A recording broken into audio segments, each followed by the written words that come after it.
गुण दोष को पढ़ चुके हैं। आज बहुलक क्या है, बहुलक पर आधारित किस प्रकार के प्रश्न परीक्षाओं में पूछे जाते हैं उस पर हम लोग चर्चा करेंगे। तो आइए शुरू करते हैं कि कौन कौन से प्रश्न जो हैं, किस प्रकार के प्रश्न जो पूछे जाते हैं। पहले माध्यिका से संबंधित अगर प्रश्न देखा जाए तो प्रश्न संख्या हमारा जो 1 है वो है कि 2, 4, 6, 5 और 8 की माध्यिका क्या होगी। जब इस तरह के जब प्रश्न पूछे जाते हैं, जब जब कभी भी इस तरह के प्रश्न पूछे जाते हैं तो हमको जरूरी है कि प्रश्नों को देखना। मैथ से जब भी मैथ की क्लासेज होती हैं या मैथ से एग्जाम होते हैं तो बच्चे क्या होते हैं, बहुत डर जाते हैं, मैथ बहुत भारी है। अक्सर देखा गया है कि डीएलएड की जब परीक्षाएं होती हैं तो उसका रिजल्ट काफी सही नहीं होता है। उसका सही नहीं होने का कारण क्या है कि हम प्रश्नों को ठीक से समझ नहीं पाते हैं। आइए हम सबसे पहले प्रश्न को समझना। अगर प्रश्न समझ में आ गया तो सवाल लगाना बहुत ही आसान होता है, बहुत ही आसान। मैथ कोई बहुत बड़ा नहीं है। अब हमारे पास जो प्रश्न है वो है कि 2, 4, 6, 5 और 8 की माध्यिका निकाली। तो माध्यिका क्या क्या, हम यहाँ देखते हैं कि 2। अब सबसे पहले माध्यिका निकालना हो तो माध्यिका का फॉर्मूला मैं पहले ही आपको बता चुका हूँ। सबसे पहले हमको ये देखना होता है कि जो हमारा श्रेणी दी गई है, जो डेटा दिया गया है वो किस तरह का। तो हम देखते हैं तो डेटा में अगर इसमें कितने पद आ रहे हैं टोटल, तो 1, 2, 3, 4, 5, यानी कि n इक्वल टू यहाँ जो है। चलिए इसको सॉल्व करते हैं। सॉल्व करते समय हम देखते हैं कि यहाँ सबसे पहले हम जब भी सॉल्व करते हैं तो माध्यिका के लिए पहले ही कहा गया है कि माध्यिकाओं को जो भी हमारा टर्म दिया होता है, जो भी पद दिए होते हैं उनको हम सबसे पहले आरोही क्रम में रखते हैं। आरोही क्रम में यहाँ रखा जाए तो आरोही मतलब कि छोटे से बड़े की तरफ। यहाँ सबसे छोटा जो है 2 है, फिर 4 है, फिर 5, 6 और अंत में 8 है। तो रखने के बाद यहाँ टोटल n की अगर देखा जाए तो यहाँ n की वैल्यू 5 है, जो कि एक प्रकार का विषम संख्या है। जब विषम संख्या है तो हम यहाँ फॉर्मूला जो यूज करेंगे वो हो जाएगा माध्यिका इक्वल टू n+1/2a पद का मान। हम यहाँ n हमको वैल्यू पता है और माध्यिका निकालनी है तो हम इस फॉर्मूले का, चूंकि यहाँ n की वैल्यू विषम है, विषम होने को हम माध्यिका का फॉर्मूला ही लगाते हैं, n+1/2a पद का मान। यहाँ n का वैल्यू हम 5 रख देते हैं अगर, तो ये हो जाएगा n+1/2वां पद। अगर यह उसको सॉल्व करते हैं तो ये हो जाएगा 5 + 1 = 6, 6/2वां पद। फिर यहाँ 6/2 में 6 में 2 से भाग दे देते हैं तो इसका वैल्यू क्या होगा, तीसरा पद। अब हम यहाँ देखने वाली बात है कि जो ये तीसरा पद है, ये जो तीसरा पद है इसमें अब देखते हैं कि काउंट करते हैं कि तीसरा पद कौन सा है। इसमें तीसरा पद कौन सा आएगा, इसमें काउंट किया जाए तो इसमें तीसरा पद आएगा 2, 4, 5, ये तीसरा पद हमारा आता है। तो यहाँ तीसरा पद जो होगा वो क्या होगा, 5 आता है। तो तीसरा पद की बात किया तो 5, यानी कि हमारी माध्यिका जो पद होगा वो 5 होगा। तो यहाँ से हम आसानी देख सकते हैं कि हमारा जो आंसर होगा वो हमारा ये जो इस माध्यिका का जो आंसर है वो 5 होगा। तो ये बहुत ही, देखिए क्वेश्चन जो लगाना बहुत ही आसान है और बहुत ही सरल है, इसमें बहुत प्रॉब्लम नहीं आती है। माध्यिका के जो सवाल होते हैं बहुत हल्के होते हैं। सबसे पहले हमको जानना जरूरी होता है कि उसमें पदों की संख्या सम है या विषम। अगर विषम है तो विषम का फॉर्मूला, सम है तो सम का फॉर्मूला। एक और उदाहरण से हम लोग समझते हैं, एक और अन्य उदाहरण लेते हैं और समझने की कोशिश करते हैं। हमारे पास जो नेक्स्ट उदाहरण है वो है प्रश्न 2 की बात किया जाए तो वो कह रहा है कि 25, 15, 40, 25, 27, 23, 25, 23, 20 की माध्यिका क्या होगा। हम सबसे पहले, जैसा कि मैं पहले बताया, सबसे पहले हम देखेंगे कि और आरोही और अवरोही क्रम में लिखेंगे। तो आरोही और अवरोही क्रम में हम आरोही क्रम में अगर रखते हैं तो आरोही क्रम में हमारा जो सीक्वेंस होगा वो हो जाएगा सबसे पहले 15, ठीक है, क्योंकि हम छोटे से बड़े की तरफ बढ़ते हैं। 15 होगा, फिर 20 होगा, फिर 23 यहाँ 2 बार आया हुआ है, 2 बार 23 होगा, 3 बार 25 है पूरे डेटा में, और एक 27 और 40। ये जो डेटा आ रहा है हम सबसे पहले इसको आरोही क्रम में व्यवस्थित कर लेते हैं। अगर आप आरोही क्रम या अवरोही क्रम में डेटा को व्यवस्थित नहीं करते हैं तो आपका आंसर हमेशा गलत आ सकता है। ये ध्यान रखिएगा माध्यिका में। माध्यिका में सबसे जरूरी है कि हम जो डेटा दिया रहता है सबसे पहले उसको आरोही या अवरोही क्रम में व्यवस्थित कर लेते हैं। तो हम यहाँ आरोही क्रम में व्यवस्थित कर लिए। व्यवस्थित करने के बाद हम अगले स्टेप पर चलते हैं। अगले स्टेप में हम यहाँ देखते हैं कि n की संख्या जो है वो यहाँ क्या है, विषम है, यानी कि काउंट करिए तो 1, 2, 3, 4, 5, 6, 7, 8 और 9, यानी n = 9 है, जो कि एक इवन नंबर सॉरी ऑड है। तो ऑड है तो विषम है, तो विषम का फिर फॉर्मूला हम वही यूज करेंगे, माध्यिका इक्वल टू n+1/2a पद का मान। तब यहाँ n प्लस टू n का वैल्यू अगर 9 रखा जाए तो 9 प्लस 1 इक्वल टू बाई 2 हो जाएगा, यानी कि टोटल वैल्यू जो होगी वो 10/2 हो जाएगा। अब 10/2वां पद जो होगा यानी पांचवा पद होगा। पांचवें पद का बात किया जाए तब हम पूरे श्रेणी में अगर पांचवा पद पुनः ढूंढने की कोशिश करें, अब पांचवा पद देखते हैं इसमें, इस श्रेणी में पांचवा देखा तो 1 2 3 4 और 5, यानी कि पांचवा पद जो है वो 25 है। यहाँ पांचवें पद की बात की जा रही है कि पांचवा पद कौन सा है ये पूरे श्रेणी में। इस पूरे श्रेणी में अगर देखा जाए आरोही क्रम की जो श्रेणी है इसमें पांचवा पद जो है क्या होगा। तो आइए पांचवा पद देखते हैं, इसमें पांचवा पद क्या है। तो पांचवा पद यहाँ आ रहा है 25, यानी कि इस श्रेणी का इस जो क्वेश्चन है, क्वेश्चन नंबर 2 का जो आंसर होगा वो 25 होगा।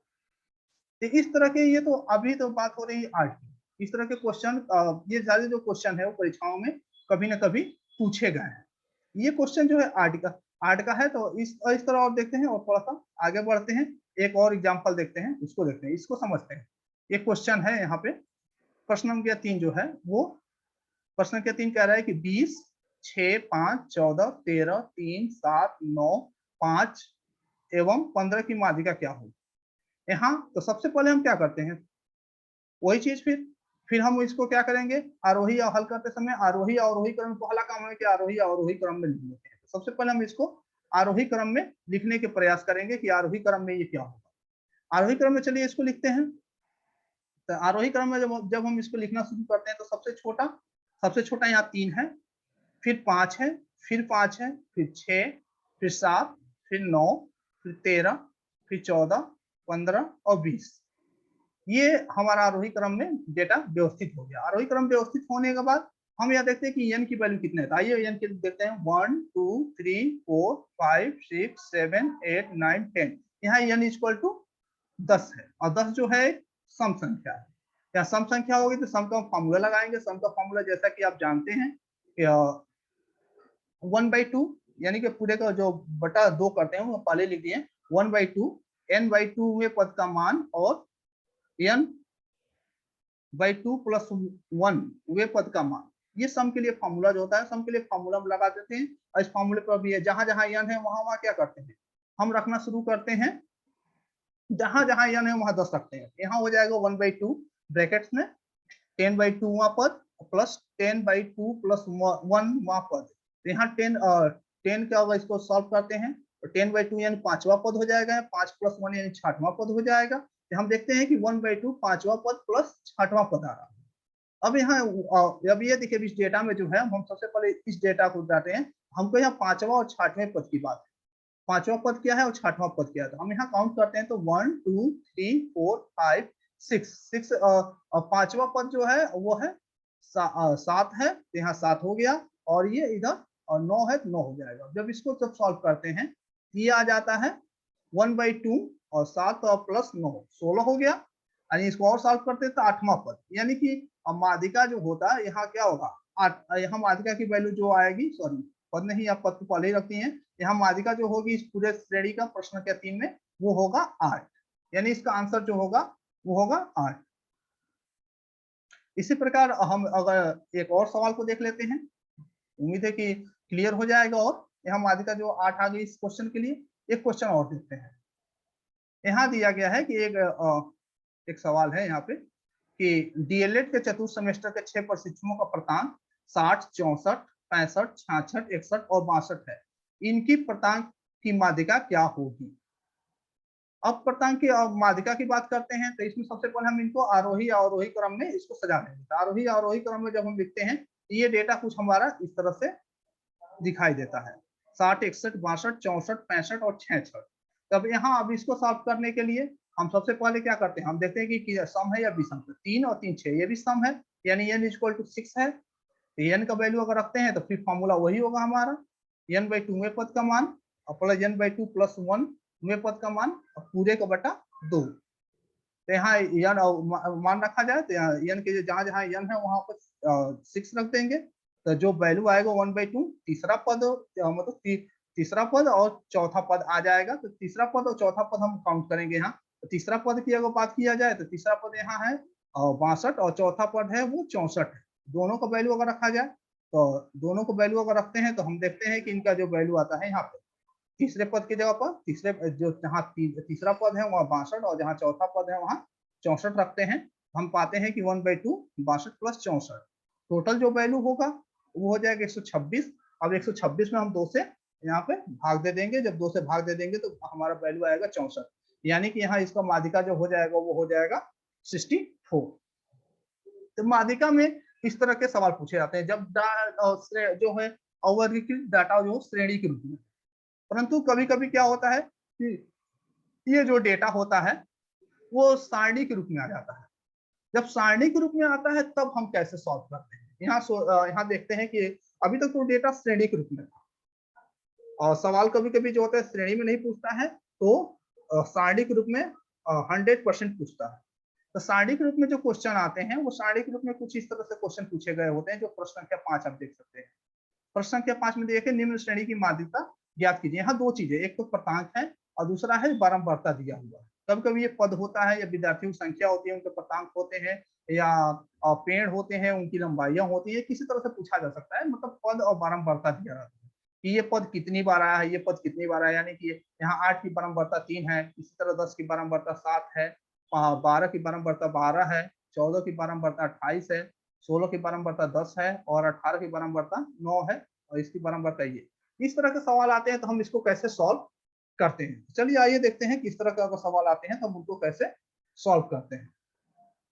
इस तरह के जब भी सवाल आते हैं आपके पास तो सबसे पहले हम इनको सारणी को हम इस तरह लिख लेते हैं, प्रांत एक तरफ लिखते हैं और प्रांत के बाद जो होते हैं इनके बारंबारताओं को एक साथ लिख लेते हैं। जब प्रांत और बारंबारता यहाँ लिख लेते हो आप, जब भी इस तरह की जब श्रेणी आती है सबसे पहले हम प्रांत लिख लेते हैं, उनकी बारंबारता लिख लेते हैं। जो दिया हुआ है हम कुछ नहीं की है, बस वो हॉरिजॉन्टल दिया है, वर्टिकल लिख ली है। प्रांत में हाँ एक चीज और, प्रांत और बारंबारता को लिखते समय एक चीज ध्यान रखने की बात है कि यहाँ भी हम आरोही अवरोही का पूरा ध्यान रखेंगे। आरोही यहाँ भी रखना चाहिए, प्रांतों की जो संख्या हुई आरोही क्रम में ही होनी चाहिए। अगर प्रांतों की संख्या आरोही में नहीं होगा तो सवाल आपके गलत हो सकते हैं। यानी कि आरोही के ये जो डेटा देख रहे हो ये आरोही क्रम में होना अनिवार्य है। प्रांत जब भी लिखेंगे तो आरोही क्रम में होना अनिवार्य है, और उसके सापेक्ष जो है बारंबारताएं जो होती है हम इनको लिख देते हैं, और इनका टोटल जो वैल्यू होता है योग होता है वो हम यहाँ लिख देते हैं। अब इसके बाद तीसरी जो हमारी बात आती है तो हम इसकी संचयी बारंबारता निकालते हैं। संचयी बारंबारता कैसे निकालते हैं, आइए संचयी बारंबारता देखते हैं। संचयी बारंबारता में हम इस संचयी बारंबारता जब भी हम निकालते हैं तो यहाँ जो 3 है संचयी बारंबारता निकालते हैं तो ये 3 जो है वो एज इट 3 वैसे ही लिख देते हैं। फिर हम इसमें क्या करते हैं, 7 में इस 3 को जो यहाँ आप देख रहे हो 7 में जो ये 3 दिया हुआ ये जो 3 है यहाँ ये जो 3 है इस 3 को हम यहाँ लिख देते हैं 7 + 3 = 10। अब यहाँ 12 यानी कि 12 प्लस अब ये जो 10 है ये यहाँ आ जाता है, ये हो गया 22। फिर 28 और 22 को जोड़ देते हैं या 50 आ गया। इसी तरह 50 और 10 ये हो जाएगा 60, फिर 60 और 9 और ये 69 और 69 के बाद और 6 जोड़ देंगे ये टोटल हो जाएगा 75। यानी कि जो बारंबारता जो होता है बारंबारता का जो वैल्यू आता है वही जो होता है यन होता है आपका। तो इस तरह के जब सवाल दिए जाते हैं तो सबसे पहले हम उनको प्रांत और बारंबारता से सबसे पहले हम संचयी बारंबारता ज्ञात करते हैं। संचयी बारंबारता ज्ञात हो जाता है तो अब हम देखते हैं कि ये वैल्यू जो है वो कितनी है। ये वैल्यू है यन, ये आड है या इवन है। यहाँ हम देखते हैं यन इक्वल टू क्या है, यहाँ यन इक्वल टू 75 है, यानी जो कि एक विषम संख्या है। अब विषम संख्या को देखते हैं तो विषम संख्या का हम फॉर्मूला जानते हैं कि माध्यिका निकालने के लिए हम क्या करते हैं n + 1/2 ये पद का मान ज्ञात कर लेते हैं। तो हम वही चीज अब यहाँ करेंगे कि माध्यिका का जो पद होगा वो n + 1/2 का पद। तो अब यहाँ देखा जाए तो 1/2 75, यानी n = 75 हो गया। 75 + 1, 75 + 1 निकालने के बाद पुनः इसको सॉल्व कर लेते हैं तो हम यहाँ पाते हैं कि 38वां पद। ठीक है, अब यहाँ एक चीज और ध्यान देने वाली बात है, यहाँ जब हमको पता चल गया कि 38वां पद तो हम देखते हैं कि इस पूरे संचयी बारंबारता में 38 कहाँ लाई करता है।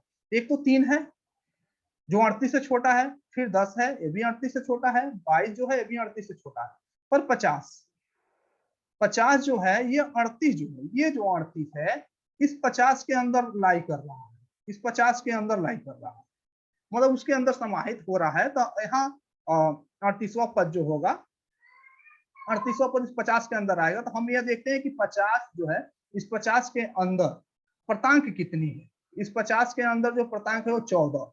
तो जब 14 आता है तो हमारी यह माध्यिका जो होती है, ठीक है, क्योंकि 38वां पद संचयी वर्ग मतलब 50 में है, उसके सम्मुख पर्तांक 14 है और इसकी अभिष्ट माध्यिका जो होगी वो 14 ही होगी। अभिष्ट माध्यिका की बात करते हैं तो इस तरह से 14 हो जाता है। उम्मीद है कि ये क्वेश्चन आपको आसानी से समझ में आ गया होगा। चलिए एक और सवाल देखते हैं, अगर ये समझ नहीं आता और क्लियर थोड़ा कर लेते हैं, एक और सवाल देख लेते हैं। एक नेक्स्ट सवाल देखते हैं और उससे आपको और क्लियर हो जाएगा। यहाँ एक सवाल दिया हुआ है कि प्रश्न संख्या 6 की बात किया जाए। प्रश्न संख्या 6 में एक सवाल दिया हुआ है कि निम्न श्रेणी की माध्यिका ज्ञात कीजिए। यहाँ जो है आपका पर्तांक है 10, 7, 8, 6, 9, 11, 12 और उनकी संगत बारंबारताएं हैं 2, 1, 4, 1, 5, 6 और 2। ये संगत बारंबारता है। अब हमको क्या करना है, इसकी माध्यिका फाइंड करनी है। इस श्रेणी का जो है, इस श्रेणी की माध्यिका ज्ञात करनी है। चूंकि ये भी सारणीबद्ध दिया हुआ है, सारणी के रूप में है, हम इसकी माध्यिका जब निकालेंगे तो निकालने के लिए हमको जरूरी है कि हमको देखना फिर वही चीज, पर्तांक को हम यहाँ हॉरिजॉन्टली पर्तांक को लिख लेते हैं और पर्तांक हमारे होंगे। पर्तांक को आरोही, हम पहले भी बता चुका हूँ, आरोही अवरोही क्रम में लिखना अनिवार्य है, क्योंकि यहाँ पर्तांक जो दिया हुआ था वो आरोही अवरोही क्रम में नहीं था। आप देख रहे हैं 10 के बाद 7 है, पहले वाले में आरोही क्रम में था, परंतु यहाँ नहीं है। 10, 7, 8, 6, 9, 11 और फिर 12 ऐसे दिया हुआ है। हम इसको आरोही बढ़ते क्रम में सबसे पहले इसको लिख लेते हैं। 6 हो गया, 6 के बाद 7 हो गया। हम अब बढ़ते हुए क्रम में नीचे की तरफ इसको हम सजा लेते हैं। फिर इसकी संगत बारंबारता है। अब 6 के आगे हम देखते हैं, यानी 6 वाला ये है, 6 के आगे 1 है, तो हम इसके संगत जो बारंबारता होगी उसको हम बारंबारता लिख लें। 6 के आगे हमारा 1 हो जाएगा। फिर जो है हम यहाँ देखते हैं कि 7 के आगे 1 है, तो 7 के आगे अभी हम 1 लिख देंगे, यानी कि 6 का जो संगत बारंबारता है वो 1 है, 7 का संगत बारंबारता भी 1 है, 8 की संगत बारंबारता 4 है, 9 की संगत बारंबारता 5 है, 10 की संगत बारंबारता 2 है, 11 की संगत बारंबारता 6 है और 12 की संगत बारंबारता जो है 2 है। ये बारंबारताएं हम उनके संगत ही लिख लेते हैं। फिर हम तीसरे स्टेप में जाते हैं। तीसरे स्टेप में संचयी बारंबारता निकालते हैं। तो संचयी बारंबारता इसका निकाल दिया जाए, सेम वही प्रोसेस। 1 का 1 हो जाएगा, फिर 1 में 1 जोड़ देंगे 2 हो जाएगा, 2 + 4 6 हो जाएगा, फिर 6 + 5 11, 2 + 11 13 और फिर ये 6 + 13 19 और 2 + 19 21। यानी कि अब आप फिर यहाँ देखते हैं तो n की वैल्यू यहाँ क्या आता है, n की वैल्यू यहाँ 21 आ रहा है टोटल। तो अब हम यहाँ फिर फाइंड करेंगे 1/2 n + 1वां पद और फिर n की जगह पर हम क्या लिख देंगे 21।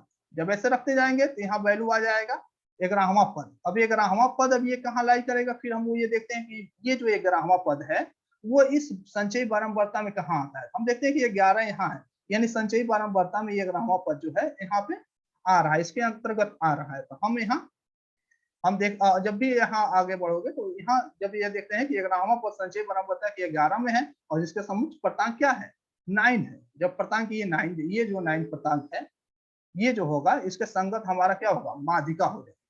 यही जो 9 होगा इसके संगत अभिष्ट माध्यिका हो जाएगा। तो इस तरह के सवाल अगर आते हैं तब, अभी तक तो हम देख रहे थे जो सवाल आया है वो कैसे था, n = हमेशा विषम था, परंतु n = अगर सम आ जाए, n का वैल्यू अगर सम आ जाए तब कैसे निकालते हैं। आइए एक सवाल और देखते हैं। एक श्रेणी यहाँ दिया हुआ है, आप यहाँ जैसे देख सकते हैं एक श्रेणी दिया हुआ है जिसमें पर्तांक और बारंबारताएं हैं।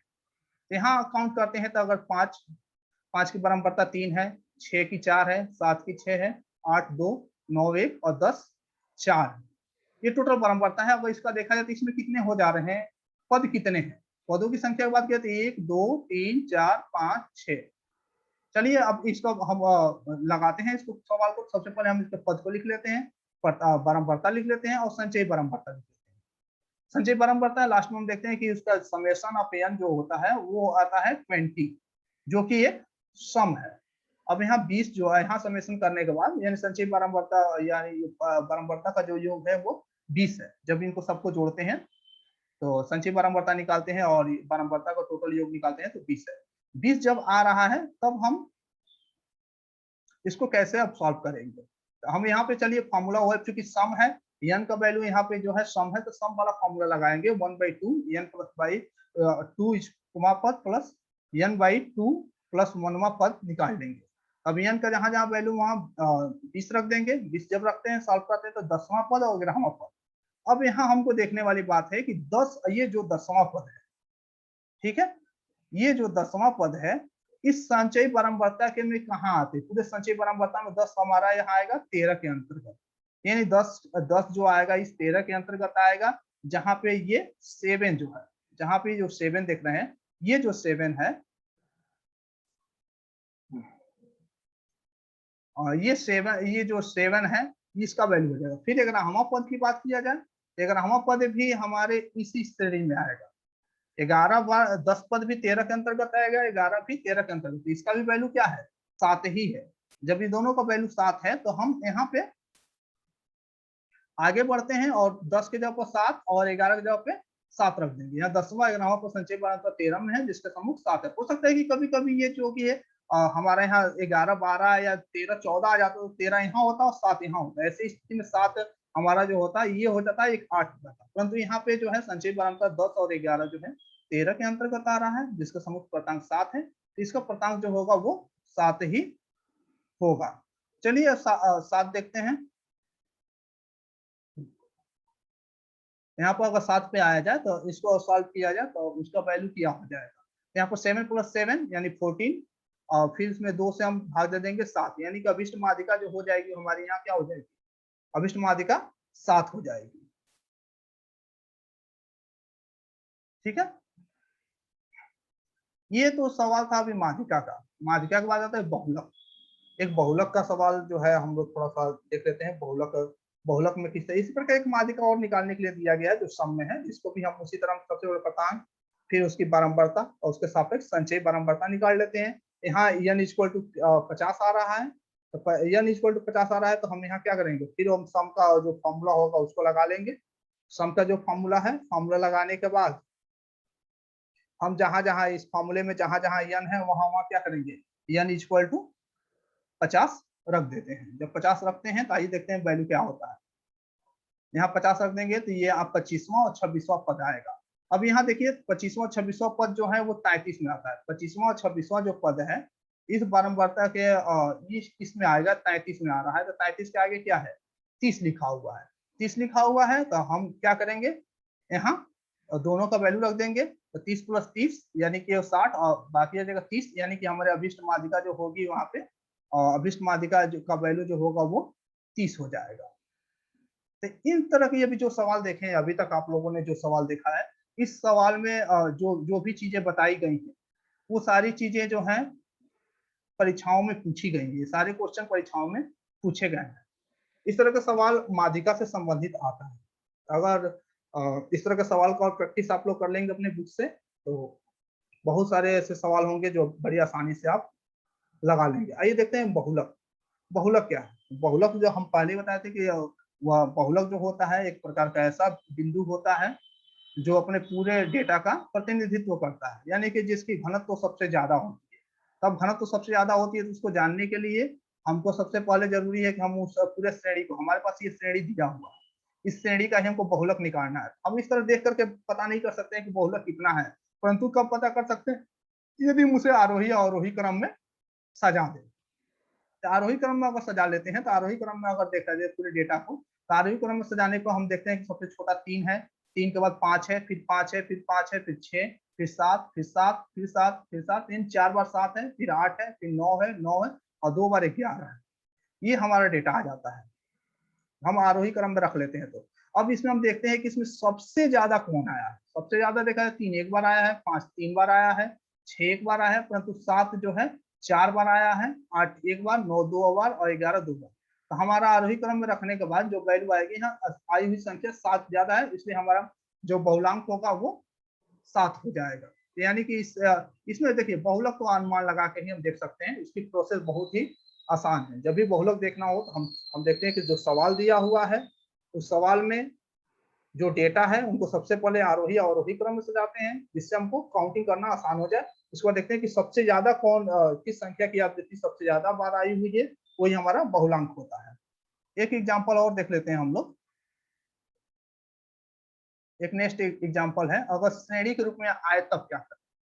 अभी तक तो उस तरह का था कि हम डेटा आरोही अवरोही क्रम में रख लेते हैं और निकाल लेते हैं। अगर इस तरह का आ जाए तब हम बहुलक कैसे ज्ञात करेंगे। इस तरह का अगर डेटा आपके पास आता है तो बहुलक ज्ञात करना भी आसान है। हम सबसे पहले क्या करते हैं, हम सबसे पहले देखते हैं कि किस प्रकार की बारंबारता सबसे अधिक है। यहाँ अगर इस सवाल में देखा जाए सबसे अधिक किसकी बारंबारता है, हम देखते हैं कि 5 की बारंबारता 4 बार है, 7 की बारंबारता 3 बार है, 9 की बारंबारता 5 बार, 11 की बारंबारता 17 बार और 13 की बारंबारता जो है 23 बार है, 15 की बारंबारता 12 बार और 17 की बारंबारता 13 और 19 की बारंबारता 3। अब डेटा को देखने से एकदम बिल्कुल स्पष्ट है कि यहाँ जो है 13 की बारंबारता सबसे बार 23 बार आई हुई है, अतः इसका बहुलांक जो होगा वो हो जाएगा 13। यानी इस पूरे डेटा में जो है 13 जो है वो सबसे ज्यादा बार आया है। ये जो डेटा है ये डेटा सबसे ज्यादा बार आया हुआ है। तो यहाँ ये 13 सबसे ज्यादा बार आया हुआ है, इसलिए हमारा बहुलांक हो जाएगा वो। और 13 ये 23 बार आया हुआ है, इसलिए हम उसको 13 को हम सबसे, इसका बहुलांक हमारा 13 हो जाएगा। उम्मीद है कि ये पूरी सवाल आपको समझ में आ गया होगा। अगर किसी प्रकार का डाउट है